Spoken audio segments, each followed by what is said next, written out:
Hindi ka na mauubusan ng pera, maglagay ka ng 3 bagay sa inyong pong bulsa ngayon darating na May 13, full moon mga bossing. Bukas na po yan. Ito pa mga bossing ko, subok na po siya na mag-a-attract ng swerte sa inyo at buong buwan ka na mas magiging masagana at sa susunod na buwan, gumawa ka ulit ng panibago mga bossing. At ito po ay subok na napakaswerte. Ito pa mga bossing ko ay mabibintog na butil ng bigas. Pwede naman na 7 butil lang na mabibintog or kaya po mga bossing ko ay kung gusto nyo, dami-damihan nyo pero huwag masyadong madami ha mga bossing. Konti lang, sapat na po yan, okay na po yan. Tapos lalagyan din natin siya ng asin at lalagyan natin siya ng barya. Itong 3 sangkap na ito ang dapat na huwag kang magpapawala sa bukas mga bossing ko May 13 pag natulog kayo.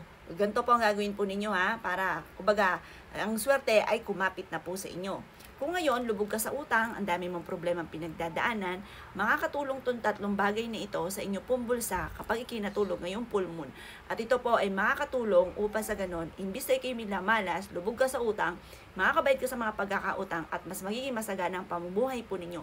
Hindi ka na maungutang pa mga bossing. Kayo mismo magugulat dahil madaming blessing ang darating sa inyo at kayo mismo ay matutuwa sa pampaswerteng ito. Ganito ang gagawin ninyo.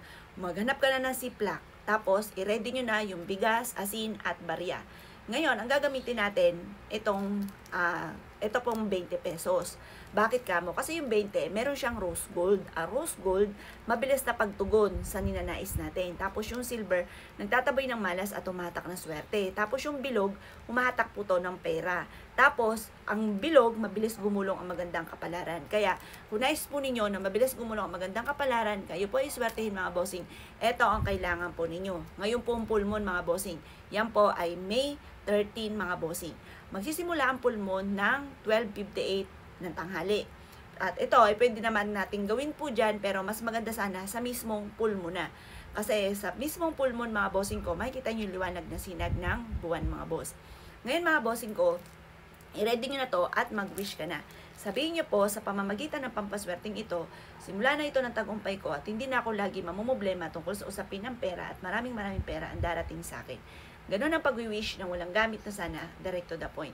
Mag-wish ka ng mula sa inyong pong puso at makakamtan nyo po yan. Basta naniniwala ka sa mga sinasabi po ninyo na makakamtan nyo ito. Kasi minsan, kaya hindi nagkakatotoo kasi ikaw mismo ang kumukontra. Parang ikaw mismo, nag-wish ka pero alinlangan ka na, baka hindi ito magkatotoo. Kailangan, alam nyo po sa sarili ninyo, naniniwala ka na magkakatotoo po yan.